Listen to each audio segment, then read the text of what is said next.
Buenas amigos, ahora les voy a presentar el libro que más trabajo me ha costado realizar. Se titula Crónicas del 1 de Mayo. Son 3 décadas de movilización y protesta social. Lo empecé a escribir en el año 1990, cuando se expidió justo en el gobierno de César Gaviria, y lo termino en el gobierno de Gustavo Petro. Es un análisis de todas las políticas laborales, de la situación sociolaboral a partir de las políticas de cada gobierno, sobre todo de la aplicación de las medidas neoliberales que hicieron todos los gobiernos desde entonces,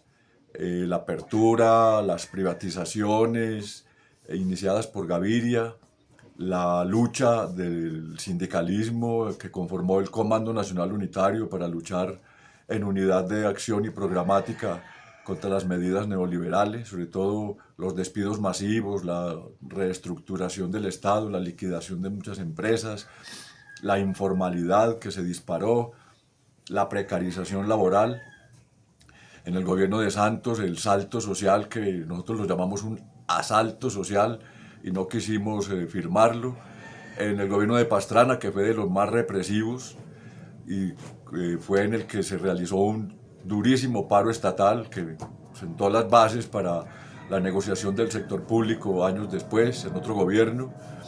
El gobierno de Álvaro Uribe Vélez, que fue también muy autoritario, introdujo unas reformas nefastas, extendiendo la jornada laboral y suprimiendo beneficios como los nocturnos, las jornadas nocturnas y dominicales, y durante el cual se hicieron también muchas protestas, tanto para detener la violencia política irregular como la violencia política del mismo Estado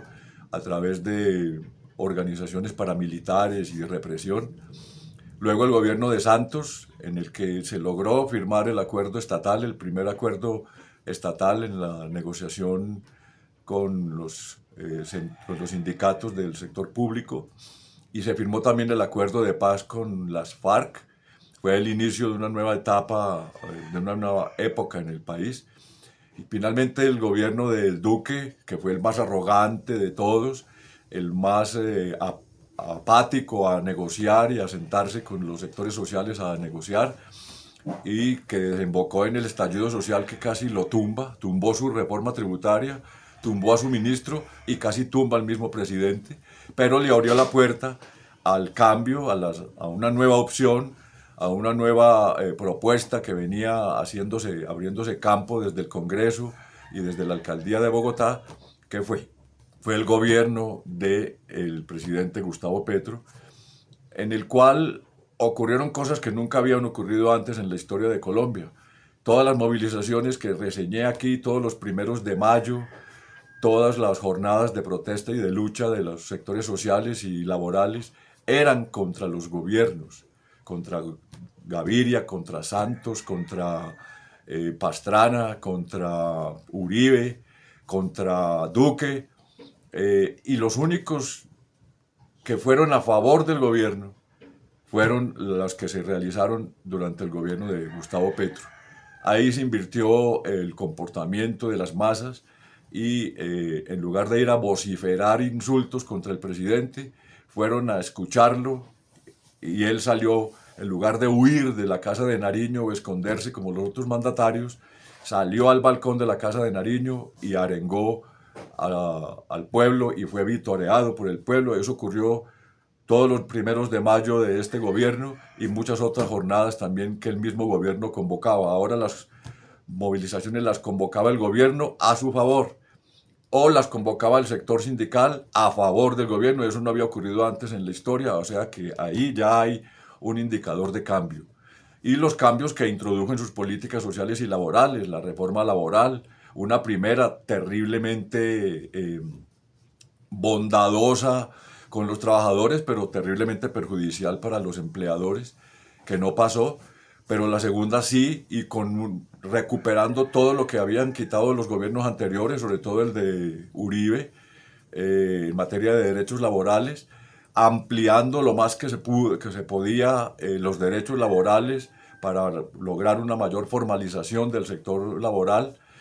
y poniendo un poquitico en aprietos a los empleadores por las medidas de formalización que se tomaron. Luego un aumento del salario mínimo muy por encima de las expectativas de las mismas centrales obreras, pero aún así sin lograr alcanzar el nivel de la canasta básica, que es